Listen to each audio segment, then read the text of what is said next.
Today we have the Beatitudes, and both the Gospel of Matthew and Luke have the Beatitudes, but there's a big difference. Matthew finds Jesus on a hilltop looking over a crowd and preaching. He's the new Moses, much like Moses was on the mountain speaking to the people. But here in Luke, we see that Jesus is on level ground. In fact, even a lower ground than everyone else, because he has to look up to see his disciples. The message is clear.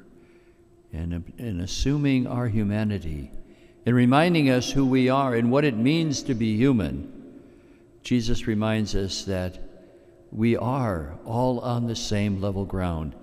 We are all mortal beings. We are those who need time and again to have our hunger satisfied, to realize that we lack something, that we're mortal and wounded. We're vulnerable. In fact, the word vulnerable comes from the Latin word vulnus, which means wound. There is a woundedness in each one of us. There is a hunger in each one of us that needs to be satisfied. But when we accept that in terms of our common humanity, we're a people who realize that the Lord is with us on that same even playing field as he took on our flesh. And it is possible then for us together to bring hope into the world. That, I think, has to be kept in mind, because so often whenever we stray away from that truth, we can become haughty or indifferent to the sufferings of others. One of the more difficult moments when I was in grade school was when we had a student who suffered from a handicap because he had polio. And there was one young man who thought he could pick on him and bully him and made fun of him. Thankfully, the rest of the students rallied around the student who was suffering and gave him encouragement. There's nothing more ugly than making fun of people who are poor and destitute, people who suffer from handicaps of one sort or another, the handicap of being a migrant, the handicap of having some infirmity in life. But there's also something else that can happen whenever we forget our humanity, and that is when we separate ourselves from others, when we begin to think that we're self-satisfied, much like we hear in that first reading. We're like a barren branch that in some way has no roots whatsoever. And we convince ourselves that we can go at it alone, and we can be indifferent to the lives of other people. No, Jesus reminds us that the truth of our humanity is that we're all mortal beings. We're all vulnerable. We're all in need and have hungers and thirst in life.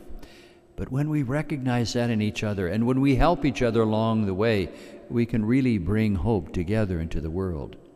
You're going to hear more next week about our annual Catholic Appeal. We've chosen that theme, Together We Bring Hope, for the way in which we want to encourage all of the Catholics here in Cook and Lake County to support this annual appeal, which helps all of our parishes that are in need, making sure that we provide religious education, making sure that we also bring spiritual renewal within our parishes.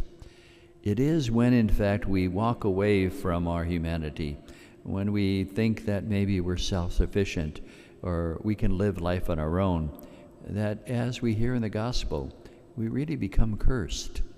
It's not a matter of people who have money, who are rich in the sense of the world, that are cursed. No, it's the person and the people who feel as though they're self-satisfied and that they don't have to involve themselves in being involved in bringing about hope in the world together and sharing our humanity.